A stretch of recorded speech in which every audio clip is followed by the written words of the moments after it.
The air was thick with excitement as Mr. and Mrs. Kamau drove their daughter, Aisha, to her new school. Evergreen Academy had been highly recommended by a friend: strict discipline, quality education, and a promising future. The school was in a quiet, remote area, far from the distractions of the city. As they approached the massive iron gates, Aisha felt a strange unease settle in her stomach. A tall man in a grey suit stood at the entrance, his face unreadable. "Welcome to Evergreen Academy," he said in a deep voice. His name was Mr. Okello, the headmaster. Behind him, the school loomed, a series of old, grey buildings surrounded by high walls. Mrs. Kamau squeezed Aisha's hand. "This is it, my dear. You're going to do great things here." Aisha nodded hesitantly, but something felt off.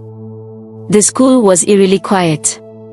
No laughter, no students running around. Just silence. After her parents left, Aisha was led to her dormitory by a woman named Miss Rono.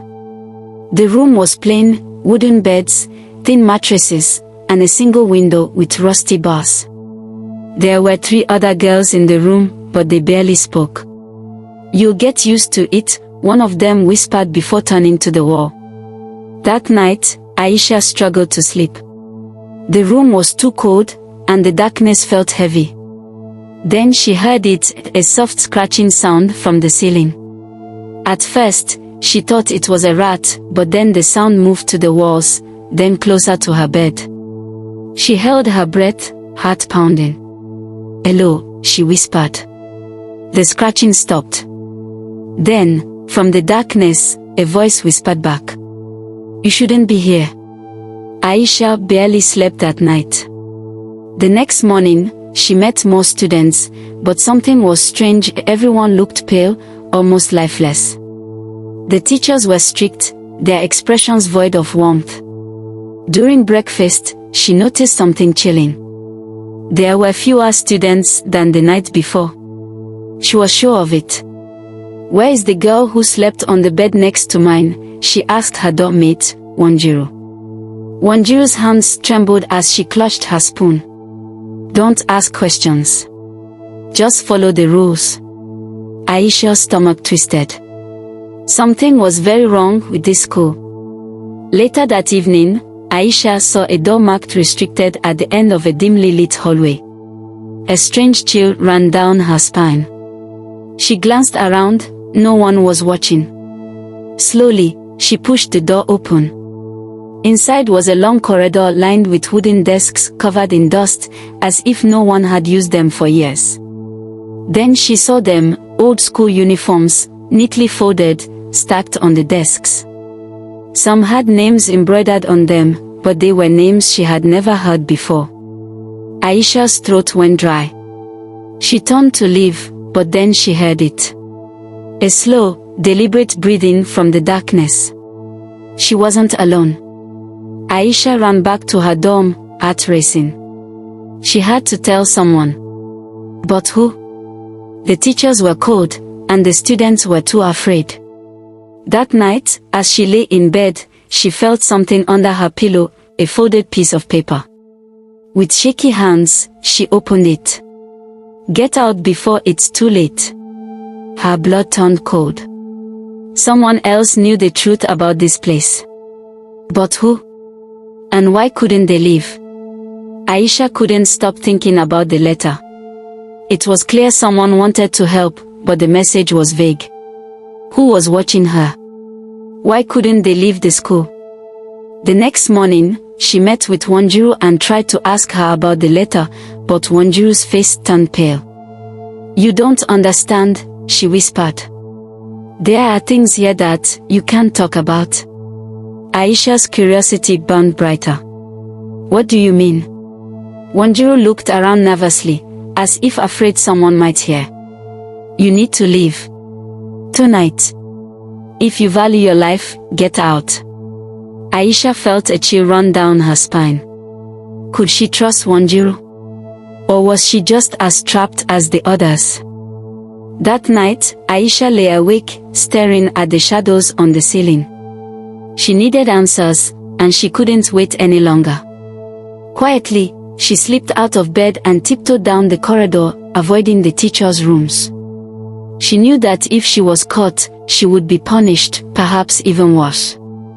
At the end of the hallway, she found a narrow staircase leading to the attic. The door creaked as she opened it, revealing a dusty, dark room filled with old boxes and furniture covered in sheets. But then she saw something that made her heart stop. On the far wall was a photo, an old school photograph. There, in the middle, was a familiar face, Wanjiru. Aisha's mind raced as she stared at the photo. It was taken years ago, but Wanjiru looked the same. In the background, several other faces were obscured, their eyes blacked out as if to hide their identities. Aisha turned to leave, but the sound of footsteps froze her in place. She ducked behind a pile of boxes, holding her breath. Two teachers entered the attic, speaking in low, urgent tones. "The girl is getting too curious. We can't keep her here much longer." Aisha's heart pounded in her chest. What did they mean? Was she being watched?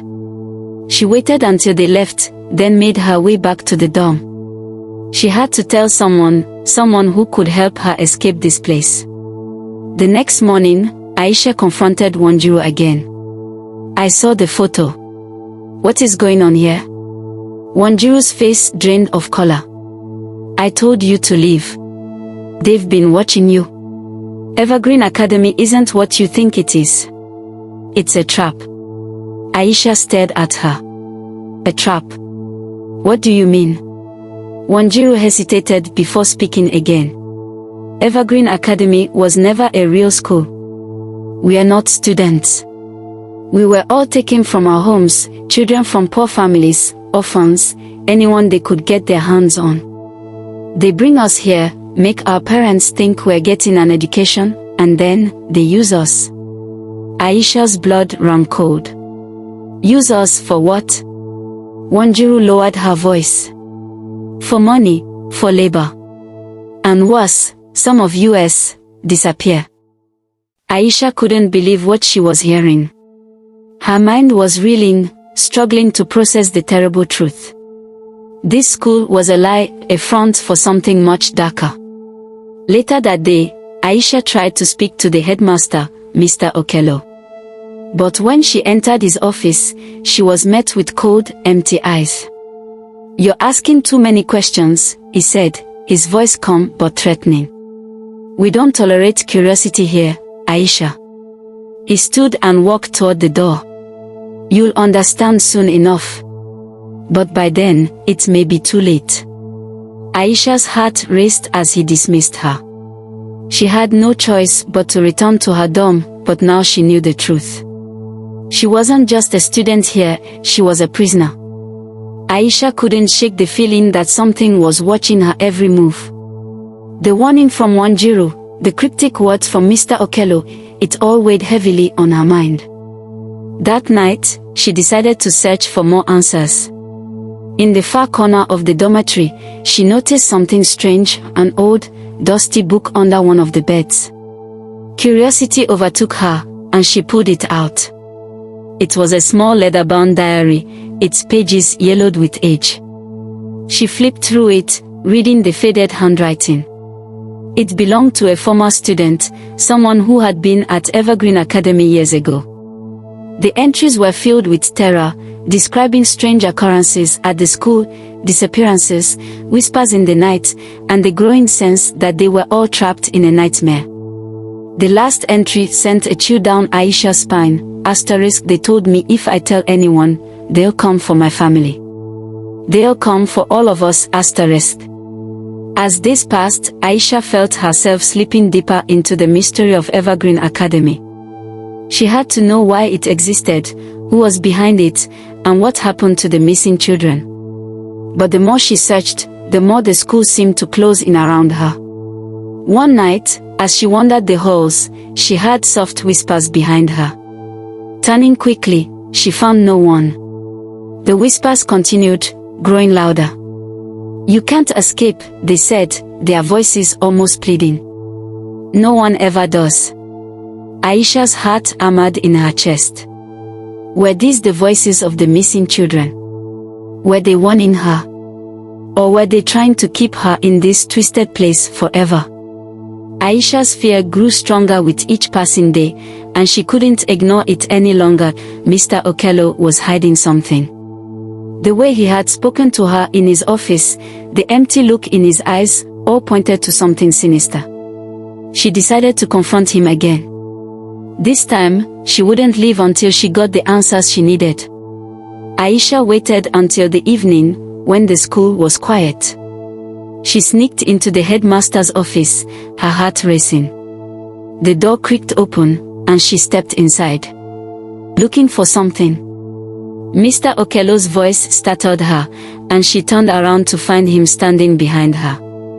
Aisha swallowed her fear. What's really going on here, Mr. Okello? Why are you keeping us here? He smiled coldly, his eyes glinting. You're smarter than most, Aisha. But you're too late. The plan is already in motion. Aisha felt a surge of panic. The plan? What plan? Before she could speak, Mr. Okello moved closer, his voice dropping to a whisper. You think you're here by accident?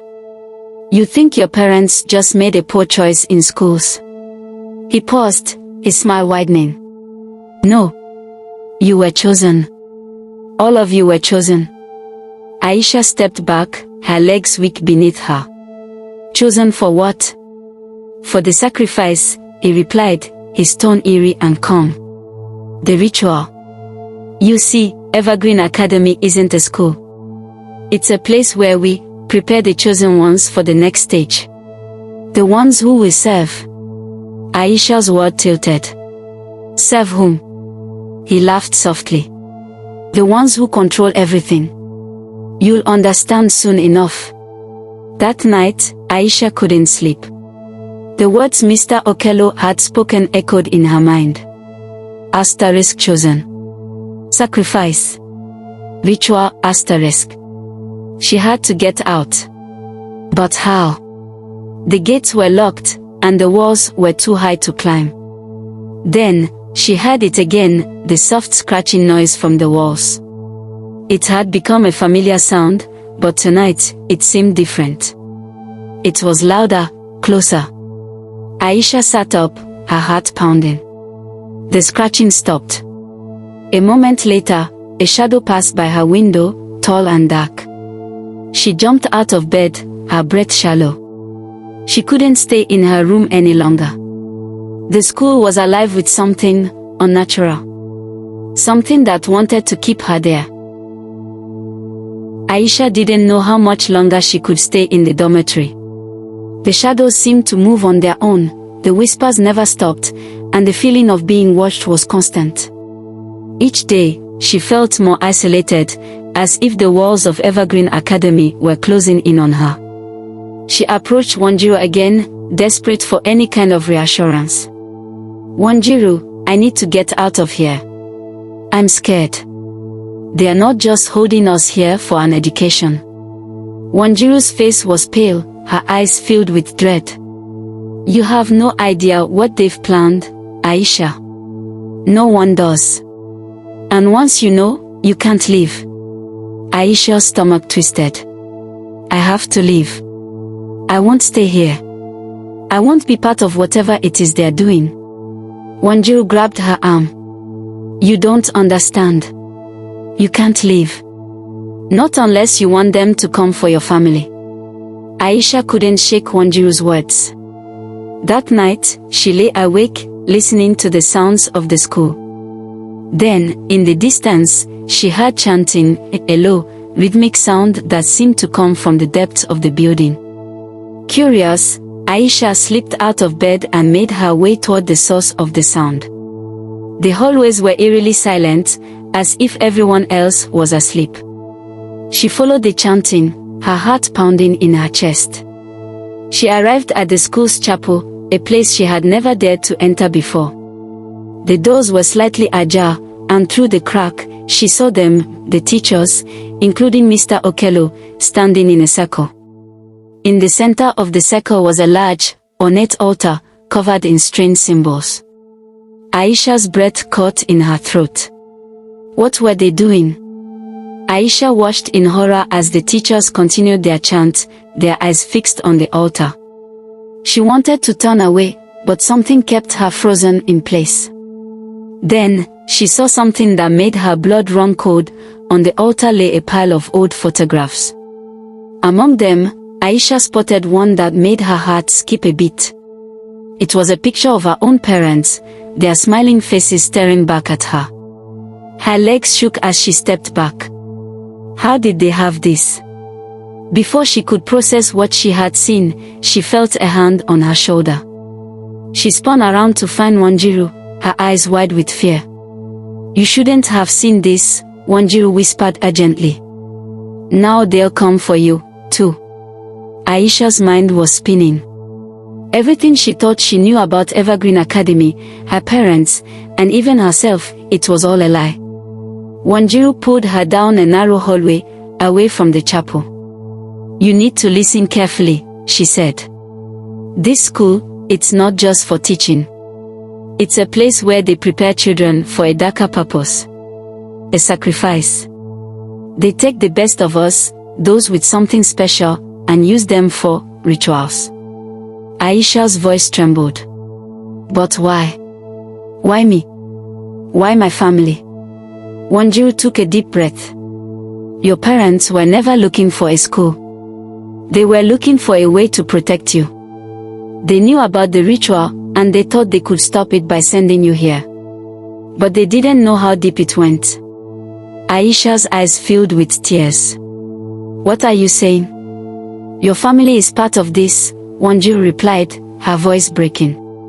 And now they've chosen you. Aisha felt as if the ground had been ripped from beneath her. The very people who were supposed to protect her, her parents, were part of this nightmare. She turned to Wanjiru, her voice barely a whisper. What do I do? How do I stop it? Wanjiru shook her head, tears streaming down her face. I don't know. I've tried. Many of us have tried. The teachers, they are not human anymore. They've given up their souls to the ritual, and now they just serve the ones who control this place. Aisha felt the weight of the truth crashing down on her. She had no one to trust, no way to escape. The only choice left was to confront the nightmare head-on. But was she strong enough to stop it? Aisha couldn't help but feel the overwhelming presence of an unseen enemy watching her every move. The whispers grew louder, almost taunting, and every corner of the school seemed to hide dark secrets.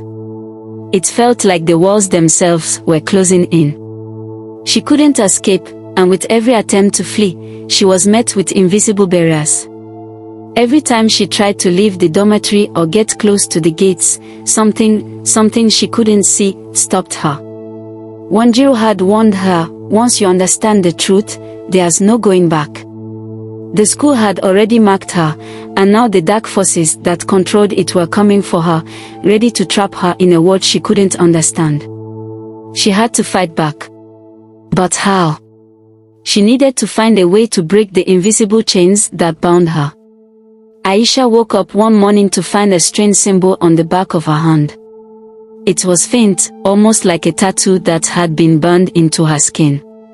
She hadn't noticed it before, but it was unmistakable now. Panicked, she went to the bathroom, staring at her reflection in disbelief. The symbol seemed to glow faintly in the light, as though it had been waiting for her to notice. What is this? She whispered, pressing her fingers against it. Suddenly, a voice filled her mind, cold and sharp. Asterisk, you are one of them now, Aisha. You can never escape asterisk. She staggered back, her breath catching in her throat. The voice was familiar, but it wasn't human. It was the voice of the school itself, or whatever dark force controlled it. Aisha realized with horror that she had been marked. She was no longer just a student, she was part of the ritual. Wanjiru found Aisha that evening, her face pale and drawn. You saw it, didn't you? She asked softly. Aisha nodded, unable to speak. The mark on her hand burned with a strange, unsettling heat. Wanjiru's voice was barely a whisper. The mark means you've been chosen for the ritual. You're a part of it now, whether you like it or not. Aisha felt a wave of panic rise in her chest. What do you mean? What ritual? What happens now? Wanjiru's eyes were filled with a deep sadness. Every year, they take one of us. One who's marked. They use our life force to keep the school going, to feed the dark force that controls it. We are not students, we are sacrifices. The horror of our situation hit Aisha like a tidal wave. She was marked for death, and there was no way to escape it. Aisha spent the next few days in a daze. Every time she looked around the school, she saw the faces of the other students, hollow, empty eyes, as if they had long since given up hope. They weren't students at all, she realized. They were prisoners, just like her, waiting for the day they would be chosen. She tried to talk to some of them, to find someone who could help her, but every attempt ended in silence. It was like they couldn't hear her, or worse, like they didn't care. One night, Aisha wandered the halls, her mind racing. She needed to do something, anything, to stop the ritual. She couldn't just sit by and let them take her life. But the more she tried to fight back, the more she realized that the true enemy was not the school, but something far darker, something that controlled everything from the shadows. And no one, not even the students, could escape its grasp. Aisha stood at the edge of the school grounds, staring at the thick woods that surrounded the academy.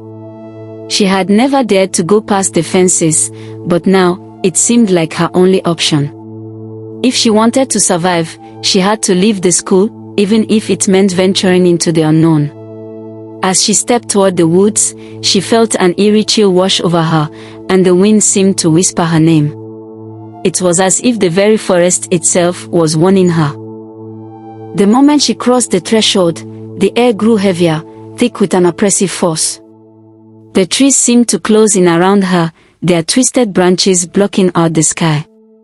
Aisha kept walking, determined to escape. But deep down, she knew that no matter how far she ran, she could never truly escape the dark power that controlled Evergreen Academy. It was in her blood now. As Aisha ventured deeper into the woods, the air around her grew colder. The once familiar whispers from the school seemed to follow her, now louder, more insistent. The forest felt alive, as if it were watching her every step. She could almost hear the voices of the other students, calling out to her in muffled tones. She quickened her pace, trying to escape the haunting echoes. But they grew stronger with each step. You can't outrun them. Aisha stumbled, her heart racing. She turned around, half expecting to see someone following her, but there was nothing, just the dark shadows of the trees. The voices were all in her mind, and she could feel them growing inside her, filling every corner of her thoughts. You will never be free. Aisha's feet faltered as she made her way through the forest. The ground beneath her seemed to shift, the earth soft and uneven. She had the distinct feeling that the woods were not as they seemed, that they were a trap waiting to spring shut. With each step, the trees loomed closer, their gnarled branches twisting in unnatural ways, as though they were reaching out to grab her. The air was thick with the smell of decay. She couldn't shake the sense that the forest was alive, feeding on her fear.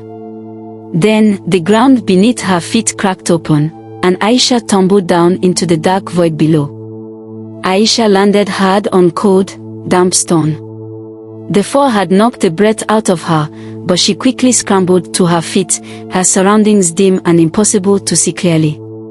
The walls of the cavern she found herself in were sleek, and an oppressive silence hung in the air. She could feel something watching her, a presence more ancient and powerful than anything she had ever known.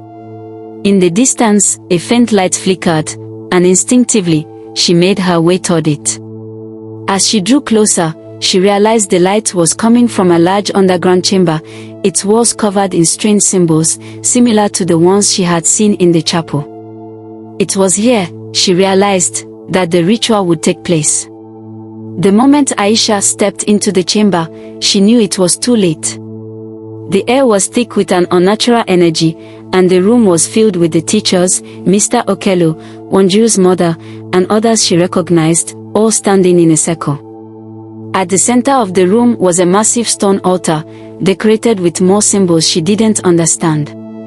Aisha's heart pounded as she took in the sight.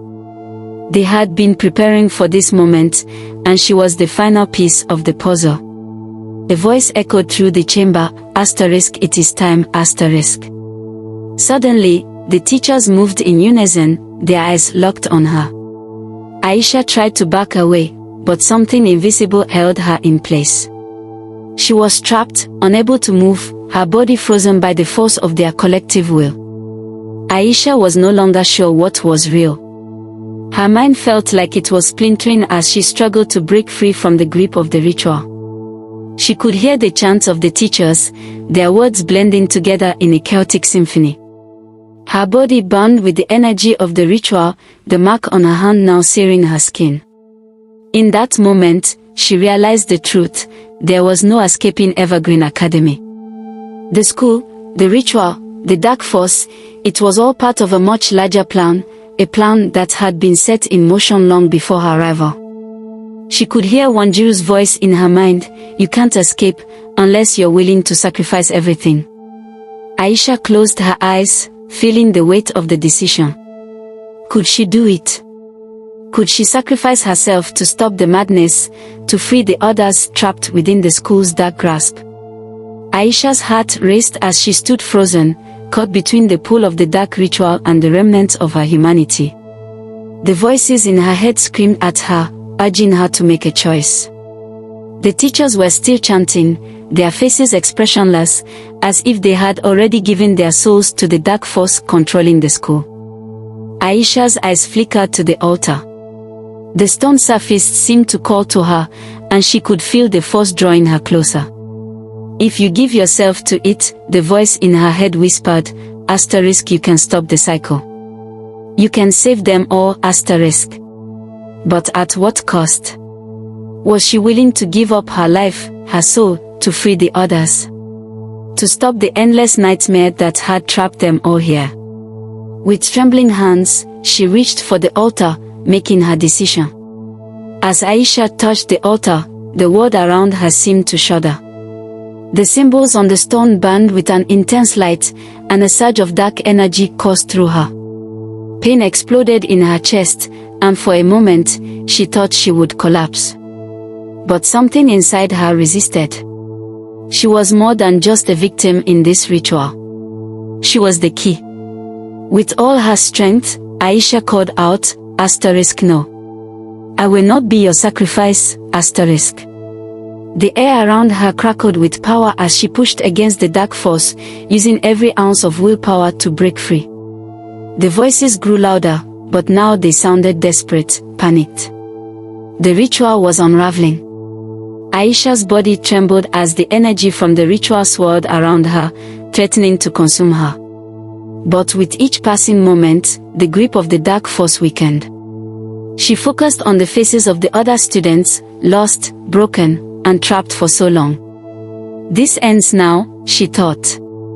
She closed her eyes and began to chant her own words, words of defiance and freedom. The dark power responded with fury, but Aisha refused to stop. She could feel the chains of the ritual cracking, the foundation of the school beginning to shake. The teachers tried to intervene, but their power was no match for her determination. The ground beneath them started to tremble, the walls cracking open as the ritual began to unravel. The entire school shook as the ritual's grip on Evergreen Academy weakened. The walls groaned and cracked, and the dark force that had held the school together for so long began to fade. Aisha could feel the pressure around her chest lighten, and for the first time since her arrival, she felt a glimmer of hope. But it was not over yet. The school itself seemed to be falling apart, the foundation crumbling beneath her feet. She turned to the other students, their eyes wide with fear. "We have to get out of here," she shouted. "Now." Without waiting for a response, she grabbed Wanjiru's arm and pulled her toward the exit. The school was collapsing around them, but they couldn't stop now. Aisha and Wanjiru ran through the crumbling halls of Evergreen Academy, the walls around them buckling and splintering. The air was thick with dust, and the ground beneath their feet felt unstable, as if the very structure of the school was being torn apart. With each step, Aisha felt a dark force that had controlled the school slipping away, but there was no time to think about it. They had to escape before the entire building came down. Ahead, Aisha saw the final door, the one that led to freedom. She ran faster, her legs aching, her heart pounding in her chest. Just as they reached the door, a loud explosion echoed behind them, and the entire school seemed to collapse inward. They had made it out just in time. Aisha and Wanjiru stood outside the remains of Evergreen Academy, their faces covered in dust, their bodies trembling from the collapse. The once imposing building was now nothing more than rubble, its dark power dissipating into the air like smoke. The wind had picked up, and with it, a sense of eerie calm. The forest that surrounded the school now seemed quieter, as if the unnatural energy that had once filled the place had drained from it entirely. Aisha felt both relief and loss. She had freed the others trapped within the school, but the truth of what had happened still weighed heavily on her. "We did it," Wanjiru whispered, her voice barely audible. "We stopped it." But Aisha knew the truth, there was no real victory here. Evergreen Academy had been built on the suffering of countless innocent people. And as long as she lived, the memories of those trapped souls would haunt her. Even after escaping the school, Aisha couldn't shake the feeling that the dark energy had followed her. Everywhere she went, the shadows seemed to move, and the whispers, though faint, still echoed in her mind. It wasn't just the school that haunted her, it was the people, the faces of those she had failed to save. The other students who had become part of the ritual, who were trapped in the cycle. She tried to push the memories aside, but they lingered, like ghosts that refused to leave. Every time she closed her eyes, she saw their hollow eyes staring back at her, accusing her of not doing enough. Wanjiru noticed the change in her friend. "Aisha, you don't have to carry this alone," she said softly. "We survived. We can heal." But Aisha wasn't sure she could ever heal. Not after what she had seen. Months passed, and life seemed to return to normal. Aisha moved back to the city, away from the memories of Evergreen Academy, but the weight of what had happened never truly left her. She tried to focus on her studies and rebuild her life, but the darkness that had once consumed the school seemed to find its way back to her.